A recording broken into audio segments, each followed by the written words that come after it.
Hello everyone, ನಾನು ಸಂಧ್ಯಾನಂದ್ ದರ್ಗಿ ಅಂತ Vidyaposhak student. Vidyaposhak ಸಂಸ್ಥೆ ಬಗ್ಗೆ ಹೇಳಬೇಕಂದ್ರೆ, ವಿದ್ಯಾಪೋಷಕ್ ಸಂಸ್ಥೆಯು ಬಡ ಮಕ್ಕಳಿಗೆ, ಪ್ರತಿಭಾವಂತ ಬಡ ಮಕ್ಕಳಿಗೆ ಧನ ಸಹಾಯವನ್ನು ಮಾಡುತ್ತೆ, ಅವರಿಗೆ ಟೆಕ್ಸ್ಟ್ ಬುಕ್ಗಳನ್ನು ಕೊಡುತ್ತೆ. ಸೊ ಈ ಲಾಕ್ಡೌನ್ ಟೈಮ್ನಲ್ಲಿ ನೀವು ಮನೆಯಲ್ಲಿ ಕುಳಿತು ಟೈಮ್ ವೇಸ್ಟ್ ಮಾಡಬಾರ್ದು, ತಮಗೆ ಪೂರಕವಾದ ಶಿಕ್ಷಣವನ್ನು ನೀವು ಪಡಿಬೇಕಂತ ವಿದ್ಯಾಪೋಷಕ ಸಂಸ್ಥೆಯು ಕಾರ್ಯವನ್ನು ಕೈಗೊಂಡಿದೆ. ಸೊ ನಾನು ನಿಮಗೆ ಸೆಕೆಂಡ್ ಇಯರ್ PUCಗೆ ಸ್ಟ್ಯಾಟಿಸ್ಟಿಕ್ಸ್ ಸಬ್ಜೆಕ್ಟನ್ನು ಹೇಳ್ಕೊಡ್ತೇನೆ. ಸೊ ನಾನು ನಿಮ್ಗೆ ಇಲ್ಲಿ ಲಿಂಕ್ ಇದೆ. ನೀವು ಈ ಲಿಂಕಿಂದ ನೀವು ಸೆಕೆಂಡ್ ಇಯರ್ ಟೆಕ್ಸ್ಟ್ ಬುಕ್ಕನ್ನು ಕೂಡ ಡೌನ್ಲೋಡ್ ಮಾಡ್ಕೋಬೋದು, ಸ್ಟ್ಯಾಟಿಸ್ಟಿಕ್ಸ್ ಸಬ್ಜೆಕ್ಟನ್ನು. ಮತ್ತು ನೀವು ಬೇರೆ ಟೆಕ್ಸ್ಟ್ ಬುಕ್ಗಳನ್ನು ಕೂಡ ಡೌನ್ಲೋಡ್ ಮಾಡ್ಕೋಬೋದು. ಸೊ ನಿಮಗೆ ಕೇಳ್ಕೊಳ್ಳೋದೇನೆಂದರೆ, ದಯವಿಟ್ಟು ಈ ಎಲ್ಲ ವಿಡಿಯೋದನ್ನು ಯೂಸ್ ಮಾಡ್ಕೊಳ್ಳಿ. ಯಾವುದಾದ್ರೂ ಡೌಟ್ಸ್ ಇದ್ದರೆ ನಾನು ವಿಡಿಯೋದಲ್ಲಿ ಹೇಳೋದಷ್ಟೇ ಅಲ್ಲ, ಈವನ್ ಅಸೈನ್ಮೆಂಟ್ಸ್ ಕೂಡ ನೀವು ಸಾಲ್ವ್ ಮಾಡಬೇಕು, ಮನೆಯಲ್ಲಿ ಕೂತ್ಕೊಂಡು ಎಕ್ಸಸೈಸ್ಗಳನ್ನು ಸಾಲ್ವ್ ಮಾಡ್ತಾ ಇರಬೇಕು. So without wasting ours time, let's start. So ಇದೆಲ್ಲ ಕಂಟೆಂಟ್ ಅಂದರೆ ನಿಮಗೆ ಈ ಸ್ಟ್ಯಾಟಿಸ್ಟಿಕ್ಸ್ ಸಬ್ಜೆಕ್ಟ್ನಲ್ಲಿ 8 ಚಾಪ್ಟರ್ಗಳಿವೆ. ಸೊ 1ನೇ ಚಾಪ್ಟರ್ ಬಂದುಬಿಟ್ಟು vital statistics. So the statistical study of human population is called demography. ಅಂದರೆ ಹ್ಯೂಮನ್ ಪಾಪ್ಯುಲೇಷನ್ದು ಸ್ಟ್ಯಾಟಿಸ್ಟಿಕಲ್ ಸ್ಟಡಿ ಅಂದರೆ ಆ ಹ್ಯೂಮನ್ ಪಾಪ್ಯುಲೇಷನ್ ಬಗ್ಗೆ ನ್ಯೂಮರಿಕಲ್ ರೆಕಾರ್ಡ್ಸನ್ನು ಇಟ್ಕೊಳ್ಳೋದಕ್ಕೆ ಇನ್ ಟರ್ಮ್ಸ್ ಆಫ್ ನಂಬರ್ಸ್, ಅಂದರೆ ಎಷ್ಟು ಜನ ಇದ್ದಾರೆ, ಹೇಗೆ ಅದನ್ನೆಲ್ಲ ನಾವು ನ್ಯೂಮರಿಕಲ್ ರೆಕಾರ್ಡನ್ನು ಮೇಂಟೈನ್ ಮಾಡೋದಕ್ಕೆ ಏನಂತ ಹೇಳ್ತೇವೆ, ಡೆಮೋಗ್ರಫಿ ಅಂತ ಹೇಳ್ತೇವೆ. ಸೊ ವೈಟಲ್ ಸ್ಟ್ಯಾಟಿಸ್ಟಿಕ್ಸ್ ಅಂದರೆ ಏನು, ಹ್ಯೂಮನ್ ಪಾಪ್ಯುಲೇಷನ್ ತಕ್ಕನಾಗೆ ಒಂದಿಷ್ಟು ಈವೆಂಟ್ಸ್ಗಳಿರುತ್ತೆ. ಆ ಈವೆಂಟ್ಗಳದ್ದೆಲ್ಲ ನಾವು ಸ್ಟ್ಯಾಟಿಸ್ಟಿಕಲ್ ರೆಕಾರ್ಡನ್ನು ಮೇಂಟೈನ್ ಮಾಡೋದು.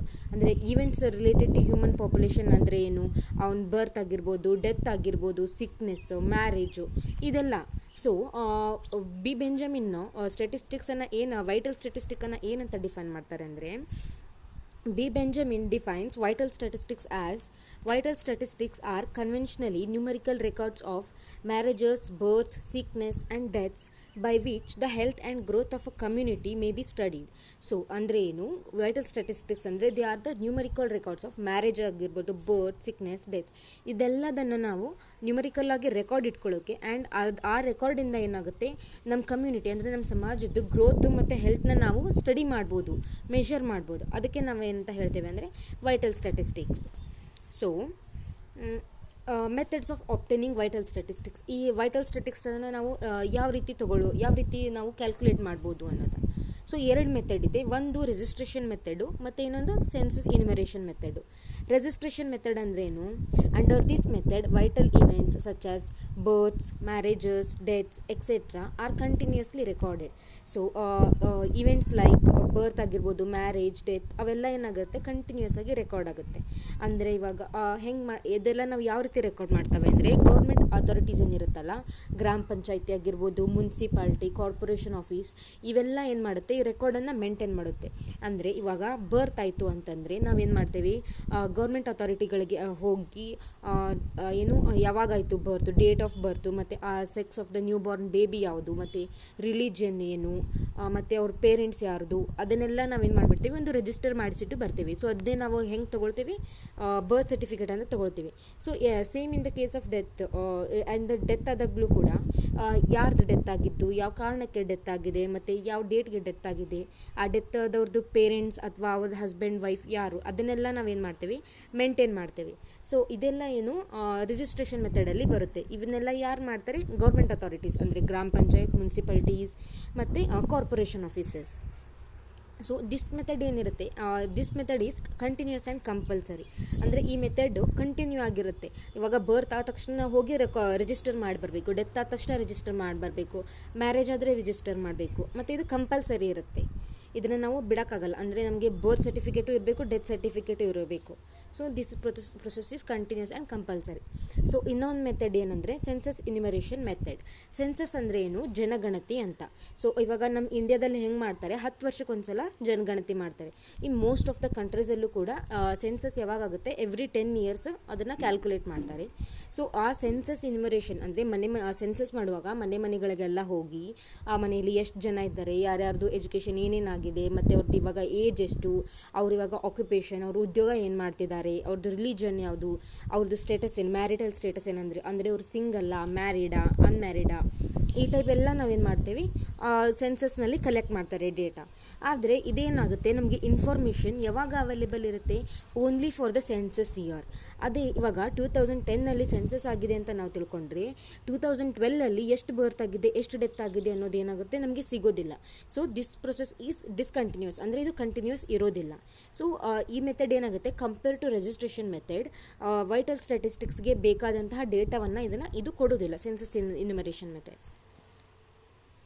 ಸೊ ಮೆಷರ್ಮೆಂಟ್ ಆಫ್ ಪಾಪ್ಯುಲೇಷನ್, ನಾವು ಪಾಪ್ಯುಲೇಷನ್ನ ಯಾವ ರೀತಿ ಮೆಷರ್ ಮಾಡ್ಬೋದು ಅಂದರೆ, ಇವಾಗ ಒಂದು ಇಯರ್ ಕೊಟ್ಟರೆ ಈ ಇಯರ್ನಲ್ಲಿ ಎಷ್ಟು ಪಾಪ್ಯುಲೇಷನ್ ಇರುತ್ತೆ ಅನ್ನೋದನ್ನು ನಾವು ಯಾವ ರೀತಿ ಕ್ಯಾಲ್ಕುಲೇಟ್ ಮಾಡೋದು ಅಂದರೆ, this is a mathematical method of estimating vital statistics. In this method estimates are based on the assumption that the growth of the population is at constant ratio during the intercensal years. Population for any intercensal years can be estimated if the record of births, deaths and migration are available. So ಅಂದರೆ ಇವಾಗ ಒಂದು year ಕೊಟ್ಬಿಟ್ಟು ಆ ಇಯರ್ನಲ್ಲಿ ಎಷ್ಟು population ಇದೆ ಅಂತ ನಾವು ಕಂಡುಹಿಡಬೇಕಂದ್ರೆ, ಆ ಇಯರ್ನಲ್ಲಿ ಬರ್ತ್ ಎಷ್ಟಾಗಿದೆ, ಡೆತ್ ಎಷ್ಟಾಗಿದೆ, ಮತ್ತು ಇಮಿಗ್ರೇಷನ್ ಅಂದರೆ ಯಾರ್ಯಾರು ಒಳಗೆ ಬಂದರು, ಎಮಿಗ್ರೇಷನ್ ಅಂದರೆ ಹೊರಗೆ ಯಾರ್ಯಾರು ಹೋದರು ನಮ್ಮದು ಕಂಟ್ರಿಯಿಂದ, ಅದೆಲ್ಲ ಇನ್ಫಾರ್ಮೇಷನ್ ಇದ್ದರೆ ಏನಾಗುತ್ತೆ ನಮಗೆ ಮೆಜರ್ಮೆಂಟ್ ಪಾಪ್ಯುಲೇಷನ್ ಮೆಜರ್ ಮಾಡೋಕ್ಕಾಗುತ್ತೆ. ಸೊ ಇವಾಗ ಫಾರ್ಮುಲಾ ಏನಿದೆ, PT is equals to P0 plus B minus D plus I minus E. ಅಂದರೆ PT ಅಂದ್ರೇನು, estimate of population after time T, ಅಂದರೆ ಗಿವನ್ ಇಯರ್, ಆ ಇಯರ್ನಲ್ಲಿ ನಾವು ಕ್ಯಾಲ್ಕುಲೇಟ್ ಮಾಡಬೇಕಾಗಿರ್ತದಲ್ಲ, ಸೊ ಆ ಇಯರ್ನಲ್ಲಿ ಪಾಪ್ಯುಲೇಷನ್ ಎಷ್ಟಿದೆ ಅನ್ನೋದು. PO ಅಂತಂದ್ರೇನು, population in the previous census years. Population PO ಅಂದ್ರೇನು, ಇವಾಗ ನಾವು ಯಾವ ಇಯರ್ ಕ್ಯಾಲ್ಕುಲೇಟ್ ಮಾಡಬೇಕಾಗಿರ್ತೈತಲ್ಲ ಆ ಇಯರ್ದು ಹಿಂದಿನ ಪ್ರೀವಿಯಸ್ ಸೆನ್ಸಸ್ ಇಯರ್ ಬೇಕಾಗುತ್ತೆ. ಸೊ ಬಿ ಅಂತಂದ್ರೇನು, total number of live berths during the given period. ಆ ನಮಗೆ ಪೀರಿಯಡ್ ಏನು ಕ್ಯಾಲ್ಕುಲೇಟ್ ಮಾಡಬೇಕು ಕೊಟ್ಟಿರ್ತಾರಲ್ಲ ಆ ಅಷ್ಟು ಪೀರಿಯಡ್ನಲ್ಲಿ ಎಷ್ಟು ಬರ್ತ್ ಆಗಿದೆ, ನ್ಯೂ ಬರ್ತ್ ಎಷ್ಟಾಗಿದೆ, ಅದು ಬಿ ಅಂತ ಹೇಳ್ತೇವೆ. ಡಿ ಅಂತಂದರೆ ಎಷ್ಟು ಆ ಗಿವನ್ ಪೀರಿಯಡ್ನಲ್ಲಿ ಎಷ್ಟು ಡೆತ್ ಆಗಿದೆ, ಅದು ಡಿ. ಮತ್ತು ಐ ಅಂತಂದರೆ ಏನು, ಟೋಟಲ್ ನಂಬರ್ ಆಫ್ ಇಮಿಗ್ರೆಂಟ್ಸ್, ಅಂದರೆ ಬೇರೆ ದೇಶದಿಂದ ಯಾರ್ಯಾರು ಬಂದಿದ್ದಾರೆ ಅವರೆಲ್ಲ ಇಮಿಗ್ರೆಂಟ್ಸ್ ಅಂತಾರೆ. ಇ ಅಂತಂದರೆ ಎಮಿಗ್ರೆಂಟ್ಸ್, ಅಂದರೆ ನಮ್ಮ ದೇಶ ಬಿಟ್ಟು ಪರ್ಮನೆಂಟಾಗಿ ಬೇರೆ ಕಡೆ ಹೋಗಿರೋದು. ಇವಾಗ ನಾವು ಒಂದು ಎಕ್ಸಾಂಪಲ್ನ ಸಾಲ್ವ್ ಮಾಡೋಣ ಮೆಜರ್ಮೆಂಟ್ ಆಫ್ ಪಾಪ್ಯುಲೇಷನ್ ಮೇಲೆ.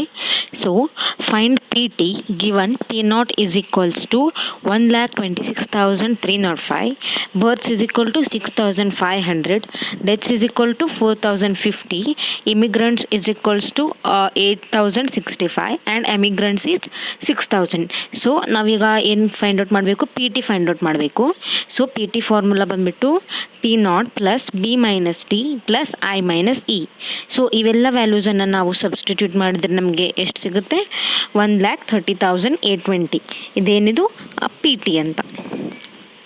ಸೊ ಇದ್ರ ಮೇಲೆ ಎಲ್ಲ ಪ್ರಾಬ್ಲಮ್ಸ್ ಸಿಂಪಲ್ ಆಗಿರುತ್ತೆ, ಈಸಿ ಆಗಿರುತ್ತೆ. ಈಗ ಯೂಸಸ್ ಆಫ್ ವೈಟಲ್ ಸ್ಟ್ಯಾಟಿಸ್ಟಿಕ್ಸ್, ಅಂದರೆ ವೈಟಲ್ ಸ್ಟ್ಯಾಟಿಸ್ಟಿಕ್ಸ್ ನಾವು ಎಲ್ಲೆಲ್ಲೆಲ್ಲ ಯೂಸ್ ಮಾಡಬಹುದು ಅಂತ. They are of great use in planning and evolution of economic and social development of a country. ಅಂದರೆ ಒಂದು ದೇಶದ್ದು ಎಕನಾಮಿಕ್ ಆಗಿ ಅಥವಾ ಸೋಷಿಯಲ್ ಆಗಿ ಡೆವಲಪ್ ಆಗೋದಕ್ಕೆ ನಮಗೆ ಪ್ಲ್ಯಾನಿಂಗ್ ಮಾಡೋದಕ್ಕೆ ಈ ವೈಟಲ್ ಸ್ಟ್ಯಾಟಿಸ್ಟಿಕ್ಸ್ ತುಂಬ ಯೂಸ್ ಇದೆ. ಅಂದರೆ ಎಷ್ಟು ಪಾಪ್ಯುಲೇಷನ್ ಇದೆ, ಹೆಂಗಿದೆ, ಅದೆಲ್ಲ ನಮಗೆ ಯೂಸ್ ಆಗುತ್ತೆ ಇನ್ ಪ್ಲ್ಯಾನಿಂಗ್ ಆ್ಯಂಡ್ ಪ್ಲ್ಯಾನಿಂಗಲ್ಲಿ ಬೇಕಾಗುತ್ತೆ. So they are useful to government agencies for administrative purposes.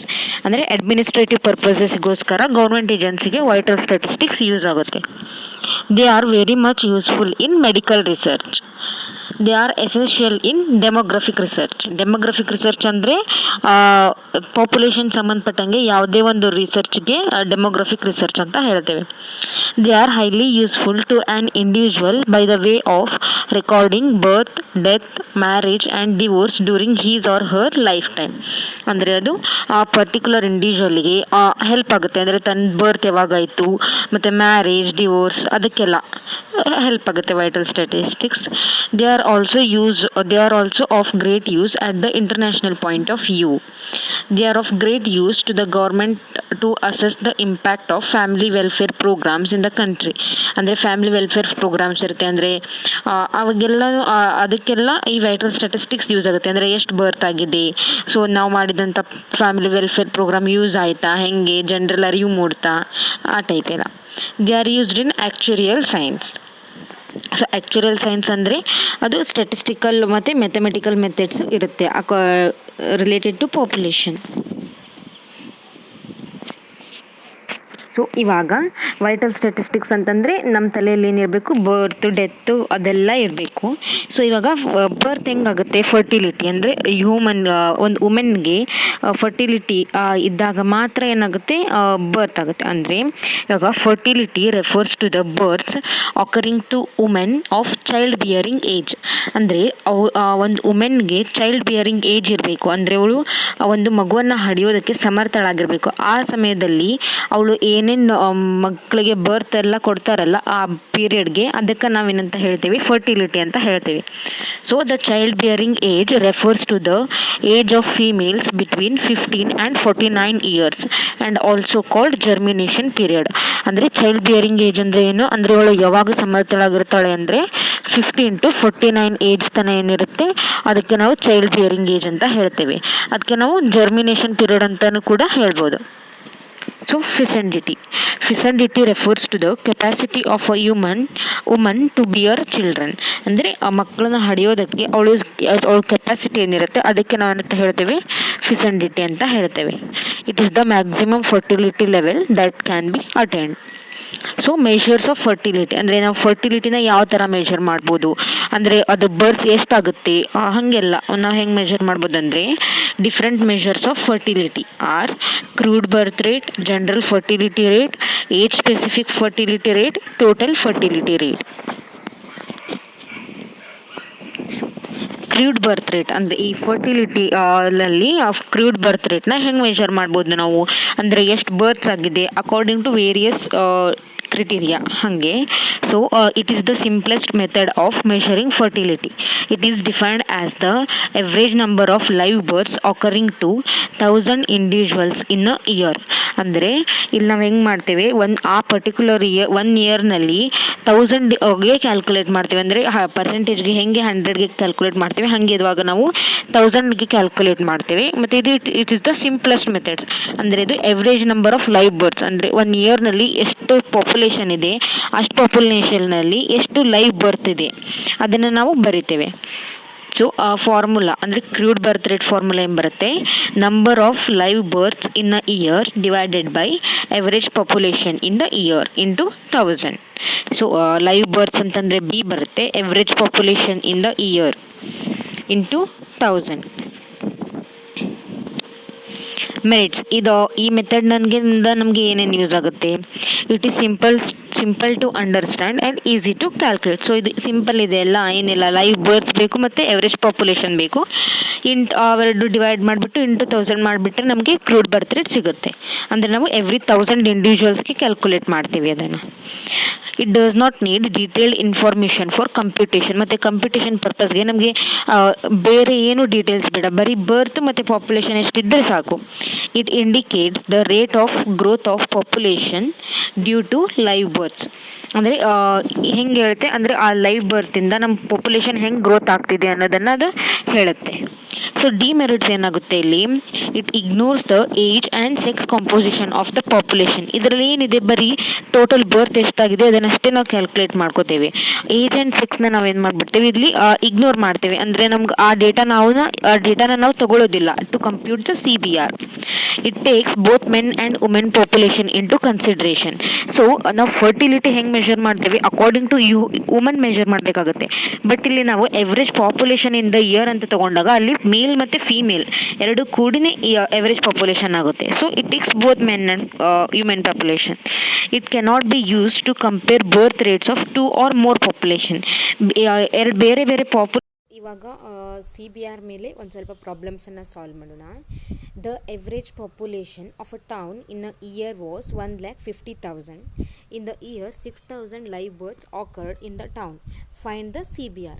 So CBRನ ಕ್ಯಾಲ್ಕುಲೇಟ್ ಮಾಡಬೇಕು. ಸೊ ನಮ್ಗೆ ಇವಾಗ ಗಿವನ್ ಏನೇನಿದೆ ಅದನ್ನ ಫಸ್ಟ್ ಬರ್ಕೊಳ್ಬೇಕು. ಗಿವನ್ ಅಂದರೆ ಪಾಪ್ಯುಲೇಷನ್ ಎಷ್ಟಿದೆ 1,50,000 ಮತ್ತು ಬರ್ತ್ ಎಷ್ಟಿದೆ 6,000. So CBR is equals to ಏನಾಗುತ್ತೆ, B divided by P into 1000 ಆಗುತ್ತೆ. ಸೊ B ಅಂತಂದರೆ ಎಷ್ಟಿರುತ್ತೆ 6,000 ಡಿವೈಡೆಡ್ ಬೈ ಪಾಪ್ಯುಲೇಷನ್ ಎಷ್ಟಿದೆ 1,50,000 ಇಂಟು 1000 ಮಾಡಿದರೆ 40 ಪರ್ 1000 ಇಂಡಿವಿಜುವಲ್ಸ್. ಅಂದರೆ 1000 ಇಂಡಿವಿಜುವಲ್ಸಲ್ಲಿ 40 ಬರ್ತ್ಸ್ ಆಗುತ್ತೆ ಅಂತ. So In a year, the average population of a town was 1,83,450. The number of live births occurred in that year. Uh, in that year, in the town was 5,400. Find the CBR. ಇದು same ಅದೇ ರೀತಿ ಇದೆ. Population ಕೊಟ್ಟಿದ್ದಾರೆ, ಬರ್ತ್ ಕೊಟ್ಟಿದ್ದಾರೆ. So ನಾವು CBR find out ಮಾಡಬೇಕು. ಫಾರ್ಮುಲಾದಲ್ಲಿ substitute ಮಾಡಿಬಿಟ್ಟು ಮಾಡಿಕೊಂಡ್ರೆ CBR ಎಷ್ಟು ಬರುತ್ತೆ? 29.44. In the given year, the CBR for a population of 2 lakhs is 40. Find the number of berths. ಅಂದರೆ ಇಲ್ಲಿ ಗಿವನ್ ಏನೇನಿದೆ, ಪಾಪ್ಯುಲೇಷನ್ ಕೊಟ್ಟಿದ್ದಾರೆ 2 ಲ್ಯಾಕ್ ಅಂತ, ಮತ್ತು CBR ಕೊಟ್ಟಿದ್ದಾರೆ 40 ಅಂತ. ಸೊ ನಾವು ಇವಾಗ ಏನು ಕ್ಯಾಲ್ಕುಲೇಟ್ ಮಾಡಬೇಕು? ಬರ್ತ್. ಸೊ ಫಸ್ಟ್ ಫಾರ್ಮುಲಾ ಬರ್ಕೊಳ್ಬಿಟ್ಟು CBR is equals to B/P into 1000. CBR ಅಂದರೆ ಎಷ್ಟು? 40 is equals to ಬರ್ತ್ ಕಂಡುಹಿಡಿಬೇಕು ನಾವು. ಅದನ್ನು ಆ್ಯಸ್ ಇಟ್ ಇಸ್ ಹಂಗೆ ಬರ್ಕೊಳ್ಳಿ. ಡಿವೈಡೆಡ್ ಬೈ P ಅಂತಂದರೆ 2 ಲ್ಯಾಕ್ ಇಂಟು 1000. ಸೊ ಇವಾಗ ಕ್ಯಾಲ್ಕುಲೇಟ್ ಮಾಡಿ ನಾವೆಲ್ಲ ಸಿಂಪ್ಲಿಫಿಕೇಷನ್ ಮಾಡಿ ಕ್ಯಾಲ್ಕುಲೇಟ್ ಮಾಡಿದರೆ ಬರ್ತ್ ಎಷ್ಟು ಬರುತ್ತೆ? 40 ಇಂಟು 200 ಅಂದರೆ 8000 ಬರುತ್ತೆ.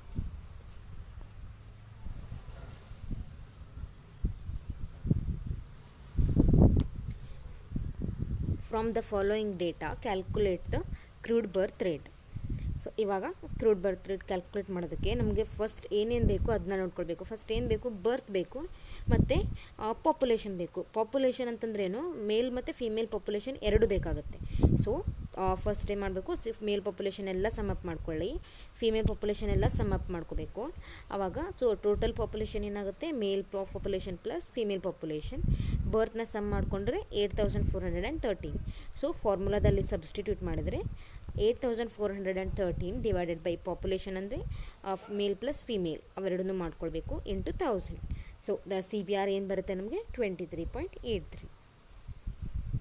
ಇದು ಅದೇ ರೀತಿ same calculate CBR for the following data. ಅಂದರೆ ಇವಾಗ ಏಜ್ ಕೊಟ್ಟಿದ್ದಾರೆ, population, number of live berths. ಇಲ್ಲಿ ನಮಗೆ ಏಜ್ ಏನು ಮ್ಯಾಟರ್ ಆಗೋದಿಲ್ಲ. ಸೊ ಟೋಟಲ್ ಪಾಪ್ಯುಲೇಷನ್ ಎಷ್ಟು ಬರುತ್ತೆ? ಟೋಟಲ್ 2 ಲ್ಯಾಕ್ ಬರುತ್ತೆ.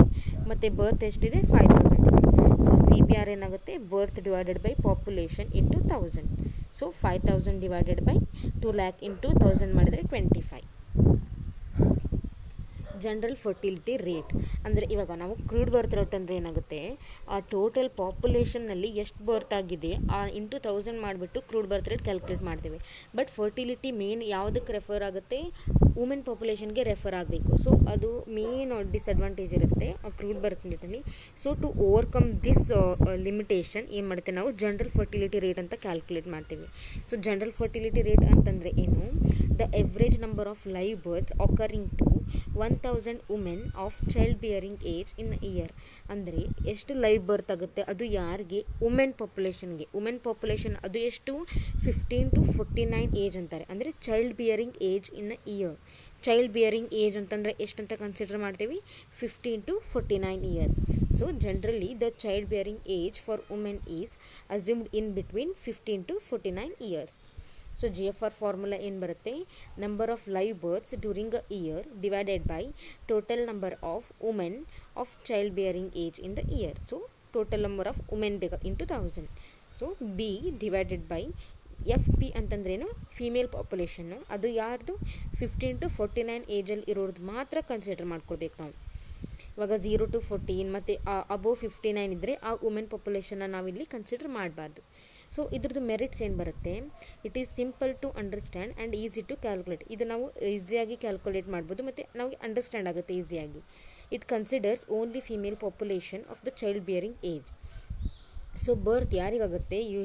ಚೈಲ್ಡ್ ಬಿಯರಿಂಗ್ ಏಜ್ನಲ್ಲಿ ಇರುವಂಥ ವುಮೆನ್ನಿಗೆ ಅಷ್ಟೇ ಆಗುತ್ತೆ. ಸೊ ನಾವು ಆ ಪಾಪ್ಯುಲೇಷನ್ ಅಷ್ಟೇ ಮಾತ್ರ ಕನ್ಸಿಡರ್ ಮಾಡ್ಕೊಳ್ತೇವೆ. ಸೊ ಇದು ಮೇನ್ ಅಡ್ವಾಂಟೇಜ್ GFRದು. It considers the sex composition of the population and also the age composition to a certain extent. ಅಂದರೆ ಮೇಲ್ ಪಾಪ್ಯುಲೇಷನ್ ಕನ್ಸಿಡರ್ ಮಾಡಲ್ಲ, ಓನ್ಲಿ ಫೀಮೇಲ್ ಪಾಪ್ಯುಲೇಷನ್ ಕನ್ಸಿಡರ್ ಮಾಡ್ತೇವೆ. ಅದು ಮತ್ತು ಏಜ್ ಕಂಟೆಂಟ್, ಏಜ್ ಅಂತಂದರೆ 15 to 49 ಅಷ್ಟೇ ಮಾತ್ರ ಕನ್ಸಿಡರ್ ಮಾಡ್ತೇವೆ. ಆದರೆ ಇದಕ್ಕೆ ಡಿಮೆರಿಟ್ಸ್ ಕೂಡ ಇದೆ. ಏನು ಅಂತಂದರೆ it does not consider age composition in the child bearing age. It cannot be used to compare fertility rates of 2 or more population. 2 or more populationದು ನಾವು ಫರ್ಟಿಲಿಟಿ ರೇಟ್ ಹೆಂಗಿದೆ ಅಂತ ನಾವು ಕ್ಯಾಲ್ಕುಲೇಟ್ ಮಾಡೋಕ್ಕೆ GFR ಯೂಸ್ ಆಗೋದಿಲ್ಲ. It does not indicate rate of growth of the population due to births because it is based on part of the population only. ಇದು complete population ಮೇಲೆ depend ಇರಲ್ಲ, part of the population ಮೇಲೆ depend ಇರುತ್ತೆ. So growth of the population ನಾವು easily calculate ಮಾಡೋಕ್ಕಾಗಲ್ಲ. So ಇವಾಗ problems solve ಮಾಡಿದ್ರಿ. Calculate general fertility rate from the following data. So ಇವಾಗ ನೀವು ಡೇಟಾ ನೋಡ್ಬೋದು. ಡೇಟಾ ಜನರಲ್ ಫರ್ಟಿಲಿಟಿ ರೇಟಲ್ಲಿ ನಮ್ಗೆ ಏನು ಬೇಕು, women population that only in between 15 to 49 age. So ಈ ಡೇಟಾ ನೋಡಿಕೊಂಡ್ರೆ ನಮ್ಗೆ ಗೊತ್ತಾಗುತ್ತೆ 15 to 49 ಏಜಲ್ಲಿ ಇರ್ತಕ್ಕಂಥವ್ರದ್ದೇ ಕೊಟ್ಟಿದ್ದಾರೆ. ಸೊ ನಮಗೇನು ಬೇಕು, main number of live berths. ಅದು ಎಷ್ಟಿರುತ್ತೆ ನಂಬರ್ ಆಫ್ ಲೈವ್ ಬರ್ತು, 7200 ಆಗುತ್ತೆ.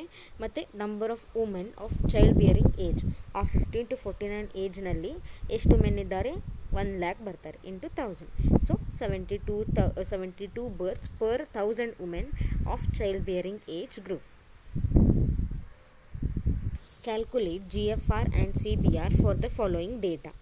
ಇವಾಗ CBR ಅಂತಂದ್ರೇನು, ಮೇಲ್ ಮತ್ತು ಫೀಮೇಲ್ ಪಾಪ್ಯುಲೇಷನ್ ಬೇಕಾಗುತ್ತೆ. ಮತ್ತು GFRಗೆ ಏನು ಬೇಕಾಗುತ್ತೆ, only female population, that too in the 15 to 49 age. So CBR is equals to birth. So total birth ಎಷ್ಟಿದೆ, 1868 ಡಿವೈಡೆಡ್ ಬೈ ಪಾಪ್ಯುಲೇಷನ್ ಅಂತಂದರೆ ಟೋಟಲ್ ಮೇಲ್ ಮತ್ತು ಫೀಮೇಲ್ ಪಾಪ್ಯುಲೇಷನ್ ಅಂದರೆ 67,206 ಪ್ಲಸ್ 64,060 ಮಾಡಿದರೆ 1,31,266 ಇಂಟು 1000 ಮಾಡಿದರೆ 14.23 ಬರುತ್ತೆ.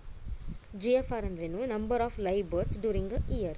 ಸೊ ಟೋಟಲ್ ಬರ್ತ್ಸ್ ಎಷ್ಟಿದೆ, 1868 ಇದೆ, divided by number of women of child bearing age. ಅಂದರೆ ನಾವು 15 to 49 ಇರುವಂಥ ಏಜ್ ಗ್ರೂಪ್ನಲ್ಲಿರುವಂಥ ವುಮೆನ್ ಪಾಪ್ಯುಲೇಷನ್ ಮಾತ್ರ ತೊಗೋಬೇಕು. ಅಂದರೆ ಇಲ್ಲಿ ಇವಾಗ 0 to 49 ಏಜ್ ಗ್ರೂಪ್ನಲ್ಲಿ 19,840 ಫೀಮೇಲ್ ಪಾಪ್ಯುಲೇಷನ್ ಇದೆ.